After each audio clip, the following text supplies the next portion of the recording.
మన ప్రభువును రక్షకుడునైన యేసుక్రీస్తు వారి అతి పరిశుద్ధమైన నామంలో అందరికీ వందనములు.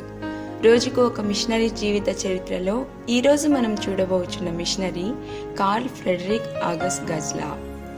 జననం 8/7/1803, మరణం 9/8/1851, స్వస్థలం పొమరేనియా, దేశం జర్మనీ, దర్శన స్థలము థాయిలాండ్ మరియు చైనా. పరిణామ క్రమ సిద్ధాంతంను ప్రతిపాదించిన చార్లెస్ డార్విన్ ఒకసారి దక్షిణ సముద్రంలోని ఒక ద్వీపానికి వెళ్లారు.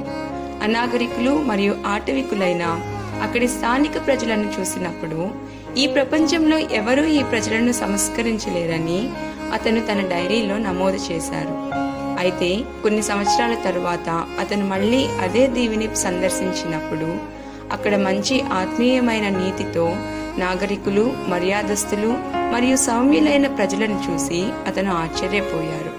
ఇంతటి మార్పుకు కారణమైనది ఏమిటి? యేసుక్రీస్తు ప్రేమ వలన పట్టబడి ఆయన పిలుపుకు లోబడిన వారి ద్వారానే ఇటువంటి మార్పు సాధ్యమవుతుంది. అది చైనా దేశమంతటా కమ్యూనిజం బాగా వ్యాపించిన కాలం.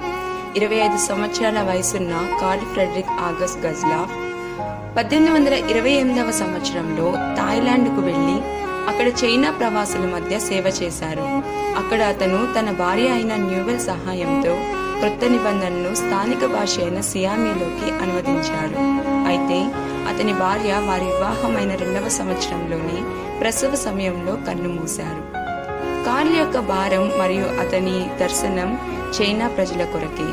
చైనా వారి వలె తమ వేషధారణను మార్చుకున్న మొదటి ప్రొటెస్టెంట్ మిషనరీలలో కార్ల్ ఒకరు.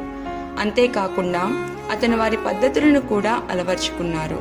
చైనా విదేశీ మిషనరీల పట్ల విముఖత కలిగి ఉండటం వలన చైనాలోకి సువార్తను తీసుకుని వెళ్ళుటకు ఏకైక మార్గం క్రైస్తవులుగా మారిన చైనా వారి వలనే కానీ విదేశీ మిషనరీల ద్వారా కాదని అతను విశ్వసించారు.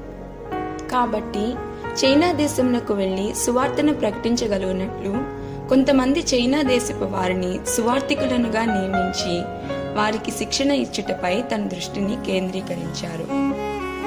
చైనా వారికి క్రైస్తవ సేవ చేయుటకై శిక్షణ ఇచ్చి వారిని చైనా ప్రధాన భూభాగానికి పంపుటకు గాను 1844వ సంవత్సరంలో ది చైనీస్ యూనియన్ అనే ఒక చైనా మిషనరీ సంస్థను స్థాపించారు.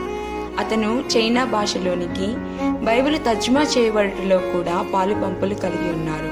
అంతేకాకుండా చైనాకు మిషనరీలను పంపుటకై చైనీస్ ఇవాంజలైజేషన్ సొసైటీ అనే సంస్థను కూడా స్థాపించారు. తరువాతి కాలంలో ఈ సంస్థ ద్వారానే చైనా ఇన్లాండ్ మిషన్ వ్యవస్థాపకుడైన హడ్సన్ టేలర్ మిషనరీగా చైనాకు వచ్చారు.